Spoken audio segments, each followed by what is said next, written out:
Neste segundo vídeo de otimização, vamos falar sobre os cuidados que devemos ter para selecionar dados. Vamos falar sobre dois algoritmos que são comumente utilizados para otimizar estratégias baseadas em indicadores técnicos, que é o Grid Search e algoritmos genéticos. E por fim, eu vou falar sobre o maior risco que precisamos sempre estar atentos ao otimizar estratégias. Fique comigo até o fim deste vídeo porque iremos construir uma sequência de raciocínio importante para que você consiga fazer uma boa otimização. Fala pessoal, aqui é John da NeoTraderBot. Me desculpem aí pela voz, eu estou um pouco rouco pela gripe que eu tive essa semana, mas vamos lá. O primeiro assunto que nós vamos abordar hoje é como separar os dados históricos para que possamos realizar de forma adequada a otimização e backtesting. Esta é uma separação que fazemos antes de iniciar a otimização. Normalmente, você deixará os dados mais recentes para realizar o backtesting. E também uma janela de tempo que permita uma quantidade de operações suficientes para analisar o backtesting com significância estatística. Iremos abordar sobre backtesting aqui no canal e conteúdos futuros. O que você precisa entender para o momento é que backtesting é um processo de validação que ocorre após a otimização. Isso quando a otimização é feita. Não existe uma fórmula mágica que vai te dizer quantos por cento dos dados você vai utilizar para a otimização e quantos por cento você vai utilizar para backtesting. Na literatura, vemos percentuais recomendados variando de 15% a 30%. E isto depende de vários fatores, inclusive da quantidade de dados que você tem disponível. Por exemplo, se a sua estratégia opera day trade, seria recomendável que você tivesse 100 dias de backtesting. Poderia ser 95 dias, 105, 90. Não é exatamente o valor 100 que é a questão. A questão é que nós precisamos ter uma significância estatística para o processo de validação. E o que isso significa? Que a gente tem uma quantidade suficiente de operações em diversos cenários. Em cenário de alta, de baixa, de correção, de lateralização do ativo. Se você tiver muitos dados disponíveis, talvez você queira utilizar até mais do que 100 dias. Agora, se a sua estratégia opera swing trade e o intervalo médio entre uma ordem e outra é de 2 dias, então seria recomendável que você tivesse no mínimo 200 dias no backtesting.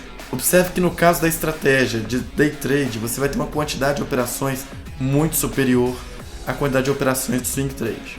Geralmente, quanto maior a quantidade de operações em backtesting, melhor será o seu processo de validação. Mas infelizmente nós temos uma limitação, que é a quantidade de dados disponíveis. E para realizar o processo de otimização, nós vamos precisar de muito mais dados do que a janela de tempo que separamos para backtesting. O tamanho da janela de dados para otimização vai variar de 2 a 6 vezes o tamanho da janela de backtesting, conforme o percentual que eu apontei na literatura, de 15% a 30%. Vamos chamar o conjunto de dados que separamos para backtesting de out of sample. Estes dados nós vamos esquecer que eles existem enquanto estivermos fazendo a otimização. A razão disso vai ficar mais clara no decorrer desse vídeo. Agora, os dados que nós iremos utilizar para otimização, nós vamos chamar de in-sample. Feita essa ressalva inicial sobre a segregação de dados, vamos falar sobre dois algoritmos de otimização que são comumente empregados para a otimização de estratégias baseadas em indicadores técnicos. E o primeiro algoritmo se chama Grid Search.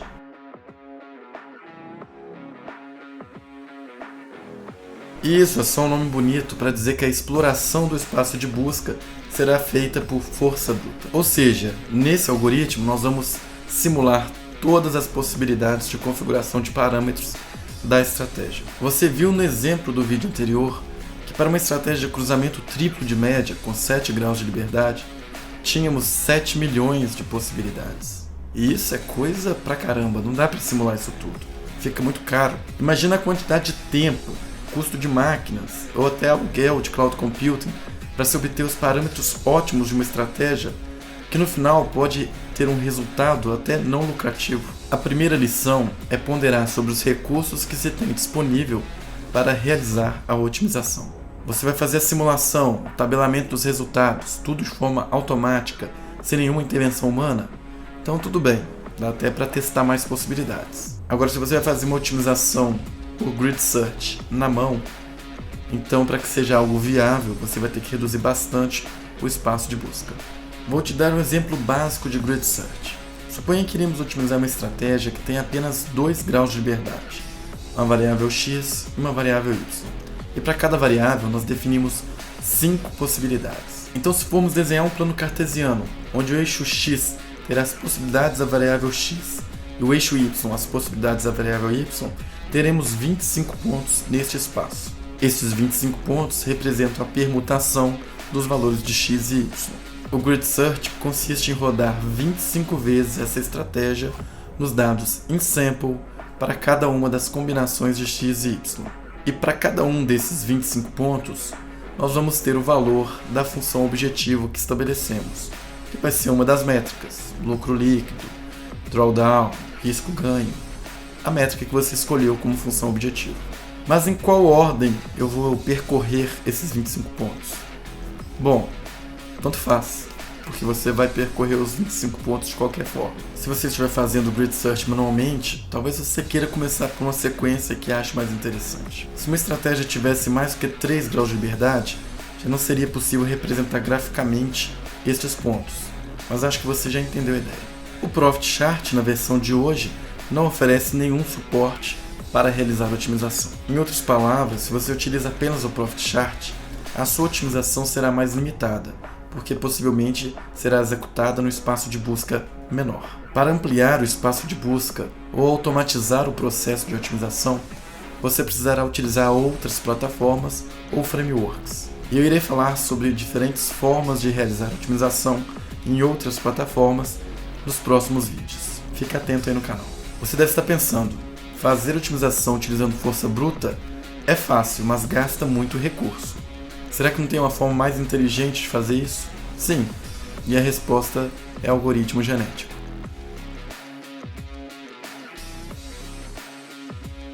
Nesse vídeo eu não pretendo dar nenhuma aula sobre algoritmo genético. Certamente é um assunto que poderia se estender por horas e horas. E talvez tenha até pessoas muito mais capacitadas do que eu para poder falar sobre este tema. O meu objetivo ousado é falar para você em 1 minuto como funciona um algoritmo genético, para que você tenha uma noção melhor quando for utilizá-lo na otimização. Os algoritmos genéticos são algoritmos probabilísticos que vão percorrer o espaço de busca baseando-se em princípios que observamos na natureza, como por exemplo a evolução e a seleção natural. O algoritmo inicia com uma população de indivíduos gerados aleatoriamente e estes serão a primeira geração. Cada indivíduo possui em seu DNA uma codificação de uma possibilidade do espaço de busca. E cada indivíduo também terá uma nota associada que vai ser o resultado da execução nos dados in sample. Então, como acontece na natureza, essa população irá selecionar casais que vão reproduzir e gerar filhos. Os filhos, por sua vez, terão em seu DNA uma combinação genética de seus antecessores, dos seus pais. E esta recombinação genética representará também um outro ponto do espaço de busca. Daí, como acontece na vida também, podem ocorrer mutações no processo de reprodução.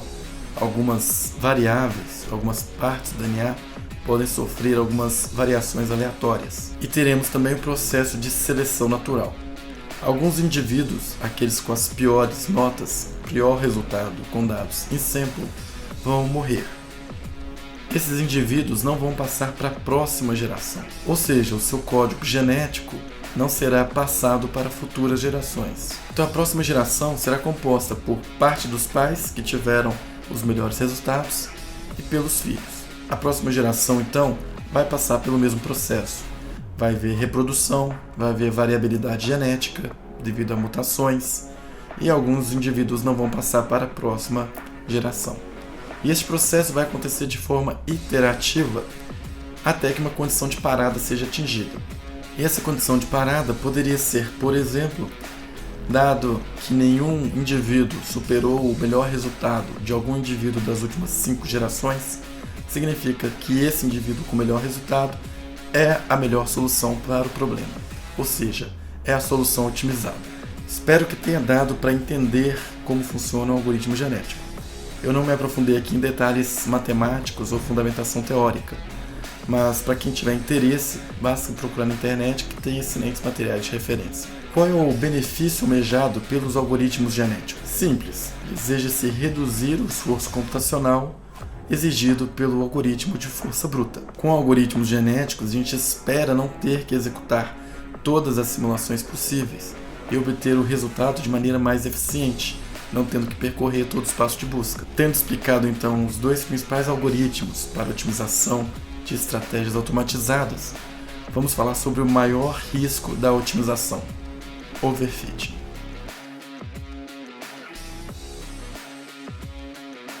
Overfitting, como o nome diz, é um ajuste feito em excesso, um sobreajuste. No caso da otimização de estratégias, é a obtenção de parâmetros que funcionam muito bem para a estratégia em dados in sample, mas tem um resultado completamente deteriorado quando se utiliza dados out of sample, ou seja, no backtesting. Isso significa que aquela estratégia com aquela configuração de parâmetros possui baixa capacidade de generalização. E este é o maior risco da otimização: deterioração de desempenho com dados novos. E quais são as principais causas que levam ao overfitting?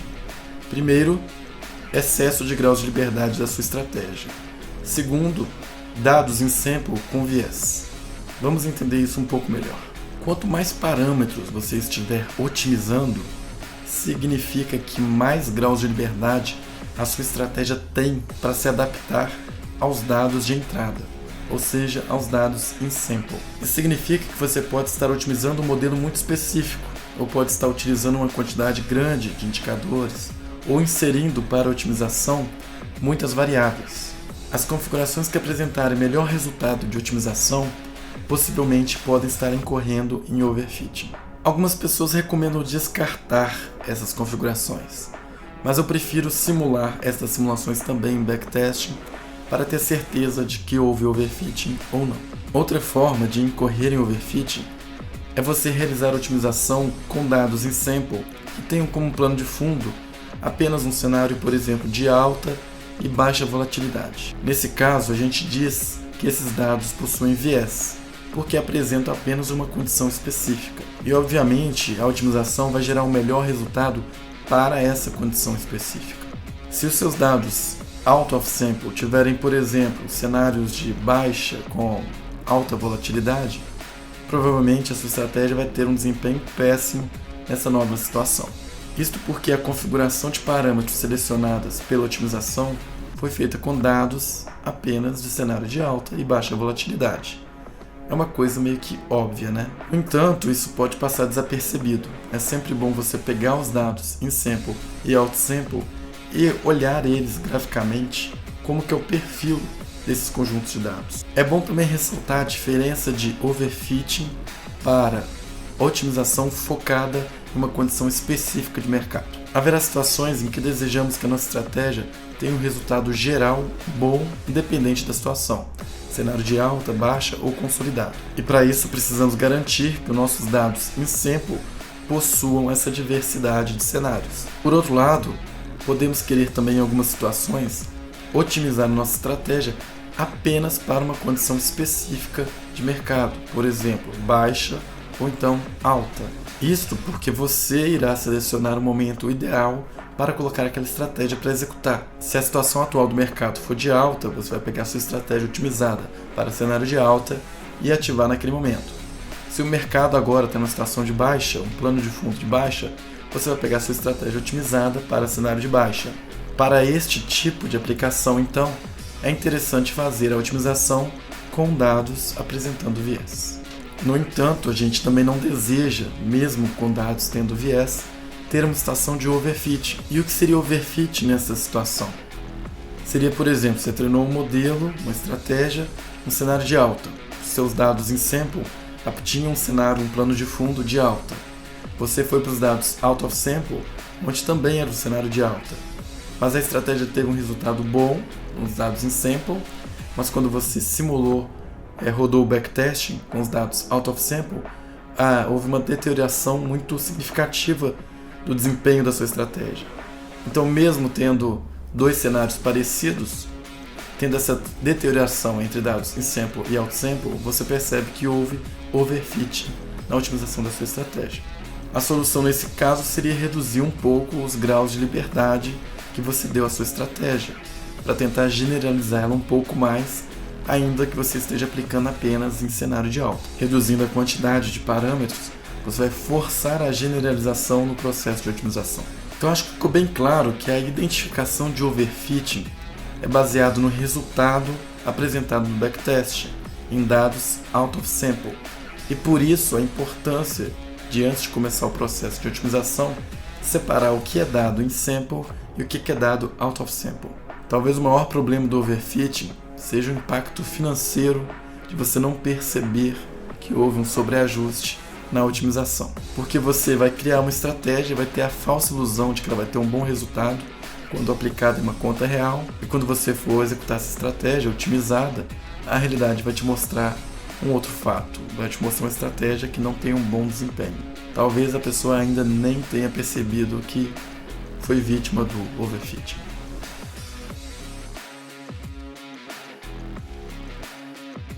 Muito bem, pessoal, terminamos mais um vídeo. Vimos hoje assuntos muito importantes relacionados à segregação de dados, algoritmos para otimização e overfitting. E para terminar este vídeo e dar sequência para o próximo, vou deixar uma pergunta no ar. Otimizamos nossa estratégia. Vimos com os dados in sample e out of sample que o desempenho não deteriora com dados novos.